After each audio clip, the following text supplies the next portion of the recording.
All right, shalom, shalom, shalom.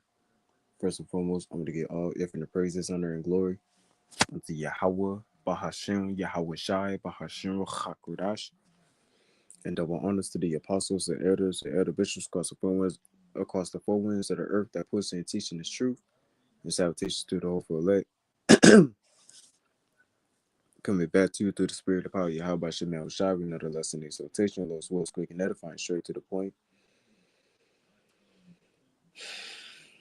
and sorrows should come upon it on every side, and sorrows shall come upon it on every side. Now, of course, it's coming from the book of Second Esdras, chapter 16, and I got really I want to play one, but the spirit allowed I play another one. Probably just expounding further on some things that's going on. Saying what I saw, or you know, just getting off the plantation, so just now, touching down. Just about to relax, but I said just real quick, let me do a video. So I'm about to play this clip, and Lord's will is edifying. This video is edifying to you, hopefully elect. So take heed. Not trying to fearmonger, but we genuinely need to start worrying because this is the most terrifying thing to have come out of Trump's presidency so far. Over the weekend, President Trump said that he would be willing to have U.S. citizens deported to El Salvador with the cooperation of President Bukele. How would that work legally, and how many people would potentially be available for that operation? So the president has discussed this idea quite a few times publicly. He's also discussed it privately. You're referring to the president's idea for American citizens to potentially be deported. These would be heinous, violent criminals who have broken our nation's laws repeatedly. And these are violent, repeat offenders in American streets. The president has said if it's legal, right? If there is a legal pathway to do that, he's not sure. We are not sure if there is. It's an idea that he has simply floated and has discussed very publicly as in the effort of transparency. And before anyone tries to say, oh, well, these are only violent criminals, these are only the worst of the worst. That's what he said about the immigrants. Regardless, it doesn't matter. Why is anyone okay with Trump talking about removing natural born citizens from the United States and sending them to an El Salvadorian prison? How that is that's terrifying.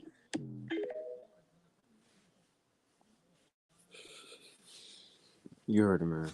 And we've been saying that this was going to, come to everybody, right? All of this, everything that we said was going to come to our people, first of all, first and foremost, it was going to come to the rest of the people as well, not just us. We know we got to suffer for our, for my transgressions, right? Which mainly just our people, the wicked of our people, they got to pay for their transgressions, you know? But how much more for you devils, man? How much more for you Edomites and the rest of you heathens that dwell here, saying Babylon the Great? Y'all not exempt from the troubles that finna come upon this place. Jacob's trouble is everybody's trouble. It's only Jacob's trouble because the Lord is only dealing with his people. He only doing it, for his people. But the judgment that's finna come upon the planet Earth, America, you know, um, which I said it, upon the planet Earth, but you know, speaking of the missiles, you know, which America they want to receive most of those missiles. It's gonna be 200 million missiles that gonna drown this place in nuclear fire. That judgment is meant for Esau, Edom, and 2/3 of the nation of Israel, the rebels of the nation of Israel. All right, but with Jacob's trouble, even though it's intensifying for Jacob, it's also Esau's trouble. As an apostle Tahar, he mentioned that this is not only Jacob's trouble but Esau's trouble, man. All right, because Esau going to get involved, going to get judged in this too. These judgments coming, to all people upon and dwelling in Babylon the Great. All right. So look what they grab the scriptures. And I'm gonna start with I start out with Jeremiah chapter 30 and verse 6. And it reads, As ye now and see rather a man do travail with child, wherefore do I see every man with his hands on his loins, as a woman in travail, and all faces are turned into paleness. People are gonna be in shock, they're gonna be in awe, because they're gonna see everything that the Lord has prophesied through his men that is going to come to pass. You know, in verse 7, alas, for that day is great, so that none is like it. It is even a time of Jacob's trouble, right? Jacob's trouble. It's not just for well, let me read this in let me read it in the NOT, the way it says in the NOT. It will be a time of trouble for my people Israel. Yet in the end they will be saved. The elect will be saved, right? No other heathen nation, right? Not even a two-third is going to be set foot in a chariot. A two-third is going to be destroyed here in America, man. All right. The judgment is coming, to all the people that dwell upon Babylon the Great, who done wickedly, you know, and transgressed the laws, and who didn't worship Yahweh Shem Shai, who didn't turn to Yahweh Shem Shai, those who are not chosen. All right. Verse 8, for it shall come to pass in that day, saith the Lord Yahweh of hosts, that I will break his yoke from off thy neck, and will burst thy bonds, and strangers shall no more serve themselves of him, but they shall serve the Lord Yahweh their God, and David their king, whom I will raise up unto them. That is right, man. All right. And it was something else that I was thinking about getting, but it's not. It don't slip my mind now, so I just, I'm gonna just go ahead with the video. All right.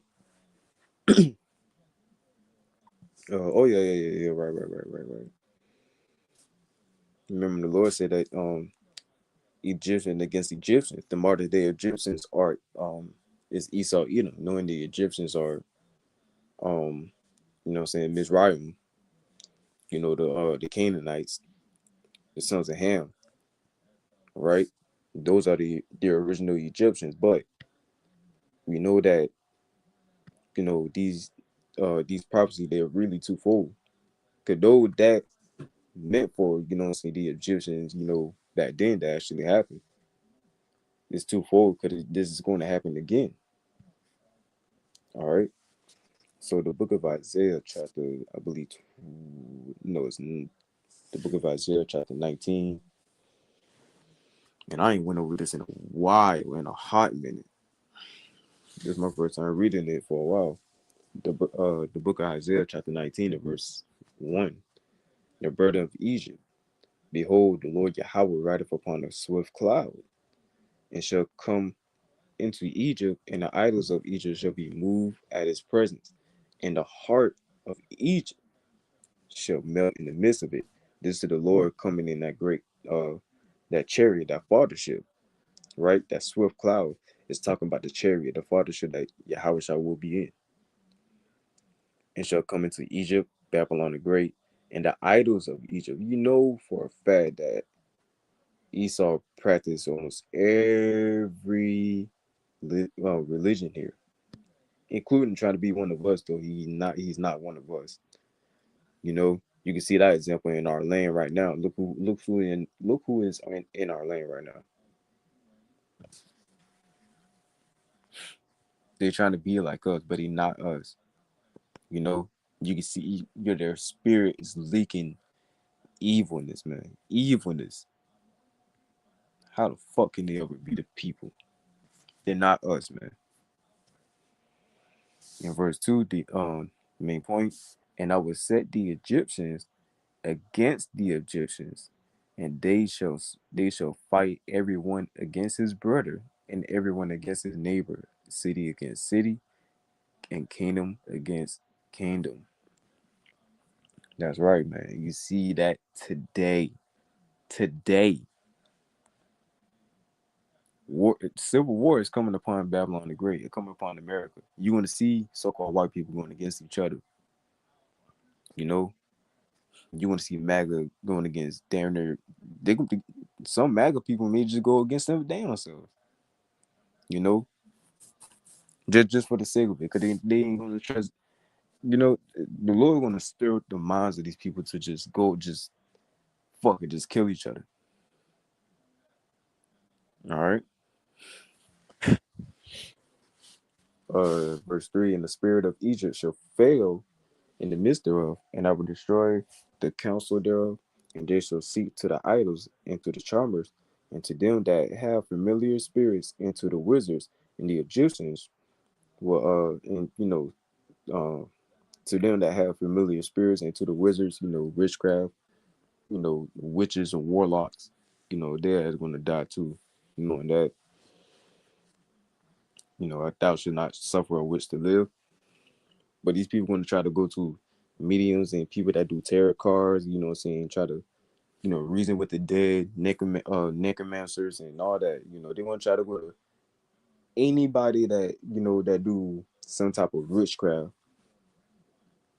and all that to seek answers of what's going on. Why do they see people killing each other so much? Why is mayhem and chaos is running throughout the streets? Because this is the Lord doing it. In verse 4, and the Egyptians will I give over into the hand of a cruel Lord, and the fierce king shall rule over them, said the Lord Yahweh, the Lord of hosts. All right? Ain't that Trump? That's definitely Trump. That's definitely Trump. That's definitely Trump. You know what I'm saying? It can't be nobody else. It's definitely Trump, man. All right. He's the one he's the one that's bringing in the labor pains, because if you really look at it spiritually, the labor pains is really, you look at it as these laws, statute, these laws and these legislations that they push into, what I'm saying, bring in the reactions of the people, see what they would do, to stir the people so that everything, remember, pro- uh, problem, reaction, solution. They want a solution out of the people just so they can go on with their next plan, to see rather, they can do it or not. Because they already got the people dumbed down to the point where they can't even think for themselves. Majority of them, right? So now they just slowly bringing in these laws, and let it be passed, and let it sit in for the people to, try to work around it or try to work with it or do this and that, the third, you know, and all that is just going to cause more confusion and more chaos and more strife, you know. The birth pains are the laws that he pushing, you know, and the people react off of those laws. Some may be against and some may be for it. And even amongst that, it could be division. People may just fight each other over that. This devil wants to bring chaos upon the planet, upon Babylon the Great, and really upon, and Salakia, if you hear something in the background, it's Salakia. I'm gonna try to get done with this. But you see it, man. These are the labor pains that this devil is bringing. You know, these laws that he's pushing. This is the book of Second Edges, just to go ahead and, bring out the scripture. I didn't want to make this video too long. Second Edges chapter 16 and verse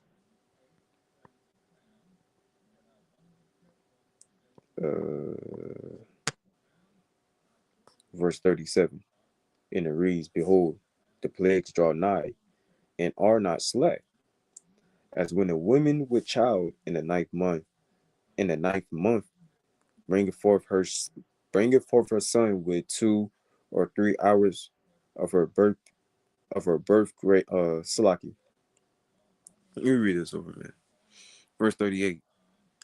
As when a woman with child in the ninth month bringeth forth her son, and with 2 or 3 hours of her birth, great pains compass her womb, which pains, when the child coming forth, they slack not a moment, right? The contractions, they're gonna start coming, you know what I'm saying, once that water break, even before, you know what I'm saying, because that's when that baby gonna start pushing more and more because it's ready to come out.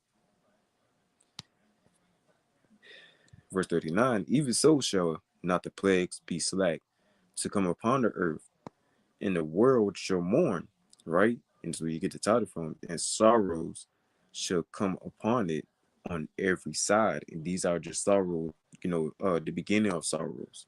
This is just the beginning of it, right? As the Lord said, once you start seeing these times pass, these things pass, know that it is roughly paraphrasing, the kingdom of heaven is at hand, right? Verse 40. O my people, Yahweh, uh uh Salagi, Israel, Yasharallah, O my people, hear my word, make you ready to thy battle, and in those evils be even as pilgrims upon the earth, because we know we're gonna be moving around to and fro, because we ain't gonna have, what I'm saying, even when society is breaking down, the system fall, when all this is, what I'm saying, said and done, so we ain't gonna have a home left here. We ain't gonna have no house, no, no car, no nothing. We not gonna have nothing tied to our name here, which all of this is really ain't really tied to our name, man. None of this is ours. None of this is, of us. We waiting for greater. We are waiting for greater, and greater is coming. All right. So yeah, man. I just want to speak on that.